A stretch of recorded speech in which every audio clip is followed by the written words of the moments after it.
wéy leen di àndandoo ak ñun, voici le journal de 10 heures.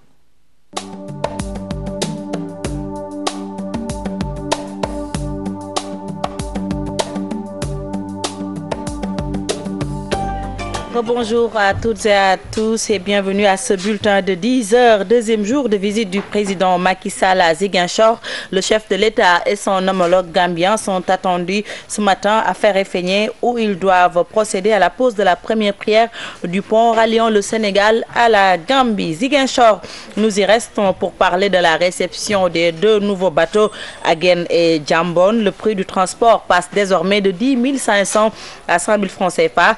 Cette réduction de 50% saluée par les populations. Ces réalisations du président Sall participent au désenclavement de la région de Casamance, des promesses électorales tenues par le président de la République, selon Frédéric Tendeng. Fatima Taba, Djibi Diallo.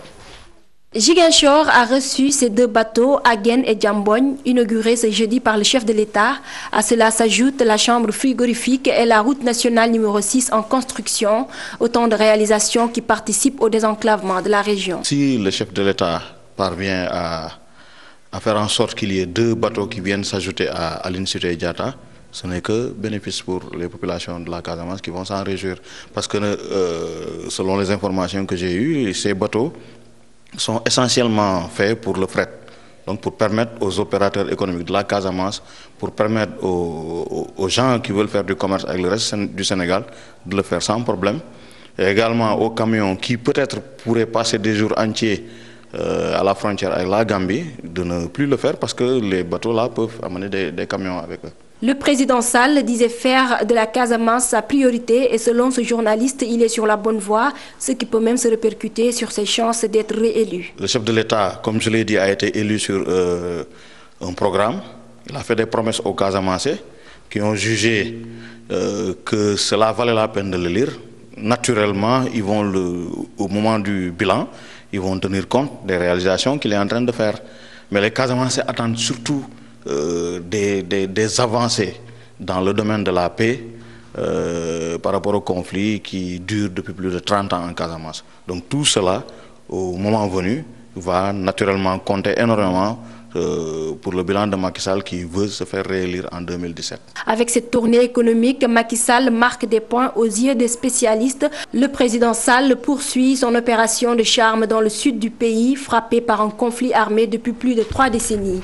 La décision de ramener le prix du transport Dakar-Ziguinchor à 5 000 francs, bien accueillie par les populations. Fatima Taba, merci. Procès de Karim Wade, fin des plaidoiries. Le verdict est attendu le 23 mars sur décision de la Cour. Ce sont les plaidoiries des prévenus Mamadou Pouy et Ibrahim Abou Khalil Bourgi, suivis de répliques du parquet spécial et des avocats de la partie civile qui ont mis fin à l'audience. Les 2 co-accusés de Karim Wade ont par des arguments tenté de démonter certaines accusations tout en déchargeant le fils de l'ancien président poursuivi pour délit d'enrichissement illicite. Selon eux, Karim Wade n'est ni actionnaire, encore moins bénéficiaire économique des sociétés qui leur appartiennent. Ils déclarent également qu'il n'y a jamais eu de mouvement entre leurs comptes respectifs et celui de Karim Wade. Des déclarations rejetées en bloc par le parquet spécial et les avocats de la partie civile qui affirment que les prévenus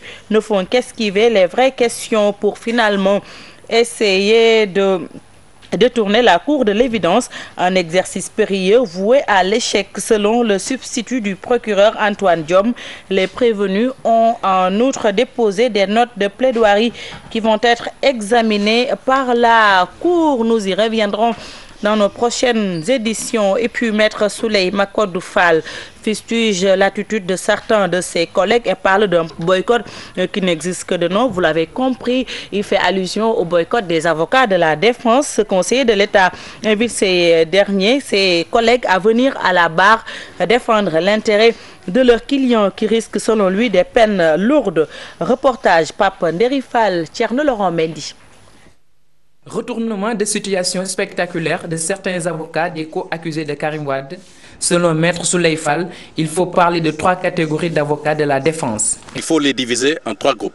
Donc il y a un premier groupe d'avocats concernant M. Karim Meïssa Wade qui ne peuvent pas intervenir. Le deuxième groupe, ce sont les avocats qui sont venus d'eux-mêmes par respect de leurs obligations professionnelles. Lorsqu'on encaisse des honoraires, on a l'obligation de dévouement, l'obligation de venir se présenter et de défendre ces clients-là. Le troisième groupe, ce sont les avocats qui n'ont pas voulu venir et qui ont été contraints de venir se présenter et de les défendre par force. Pour Maître Fall, ce boycott n'en est un que de nom. On a assisté ce matin à la plaidoirie ou l'auto-plaidoirie de Bibo Bourgi, qui est privé de son avocat, mais nous ne sommes pas dupes. Nous, les avocats, savons pertinemment que Bibo Bourgi n'a fait que lire un texte qu'a écrit son avocat. C'est déplorable. Ils n'ont pas boycotté, c'est une drôle de façon de boycotter. En tout cas, boycotter, c'est de ne pas venir du tout, de ne pas intervenir de quelque manière que ce soit. C'est ridicule tout ce cinéma-là. L'avocat affirme que tout est question de stratégie. C'est dans la stratégie de l'évitement et c'est surtout la stratégie de Karim Wade qu'il vient imposer à ses co-prévenus qui n'ont fait que lui servir de prête-nom. Le boycott des avocats de la défense permet aux conseillers de l'État à occuper seul le tribunal. Sera-t-il une conséquence pour Bibo Bourgi, Pape Mamadou Pouye et compagnie? Le verdict nous édifiera. Pape Ndéri Fall, les avocats de Karim Wade font face à la presse en ce moment même. À l'hôtel Ndiambour Justice, toujours le syndicat des travailleurs de la justice en arrêt de travail pour cause. Une des leurs a été violemment tabassée par un gendarme en faction au palais de justice, selon leur secrétaire général Elhadji Malick Diop. Cette violence est la énième du genre depuis le début du procès de Karim Wade. La victime, Madame Henriette Diallo, secrétaire de son État, revient sur le film de son cauchemar et se remet à son syndicat qui n'écarte pas de porter plainte contre le gendarme Codé Ndiaye Mardieng. Elle avait du mal à se prononcer devant nos micros, tellement elle était sous le choc. Elle, c'est Madame Henriette Diallo, giflée par un gendarme en faction à la porte du palais de justice. La victime revient sur le film de son cauchemar. Quand je suis rentrée au palais, le gendarme m'a dit qu'il ne faut pas passer cette porte. Je suis sortie, j'ai fait la queue comme tout le monde. Il me dit non, il faut ressortir. Moi, je lui ai dit, je ne sors pas parce que je viens dans mon lieu de travail. Je t'ai montré ma carte. Je ne sors pas. Et il m'a giflé. Des gendarmes qui sont venus avec leur chef, ils m'ont dit non, il faut calmer. Le secrétaire général du syndicat des travailleurs de la justice s'indigne. Le dit syndicat a tout de suite procédé à l'arrêt des travaux à l'annonce de l'incident. Aujourd'hui, ça a été le summum. Quand on en arrive au point où une dame est sévèrement giflée par un gendarme qui a l'âge de son fils, c'est inacceptable. C'est pour cela, nous les travailleurs de la justice, pour protester de cette violence d'État, nous avons décidé de montrer notre solidarité à notre camarade Henriette Diallo en décidant de faire un arrêt immédiat du travail en guise de protestation. Elhadji Malick Diop soutient que depuis le début du procès de Karim Wade, les forces de l'ordre ne cessent de violenter les travailleurs du palais de justice. Depuis le début de ce procès, il y a eu une augmentation de la sécurité au niveau du palais, mais à la limite, nous sommes victimes de cette sécurité. Parce que chaque jour que Dieu fait, nous sommes victimes de certaines violences verbales, gestuelles, de fouilles. Tout le monde y passe. Le Sud-Just n'écarte pas de porter plainte contre le gendarme en question. Toutefois, une concertation est prévue avant de prendre une quelconque décision. Codé Ndiaye, merci. Merci également de votre fidélité. C'est la fin de ce bulletin. Prochain rendez-vous d'information, 13h pour le journal en Wolof. Très bonne journée à toutes et à tous. Restez en compagnie des programmes de la Télé Futurs Médias. Au revoir.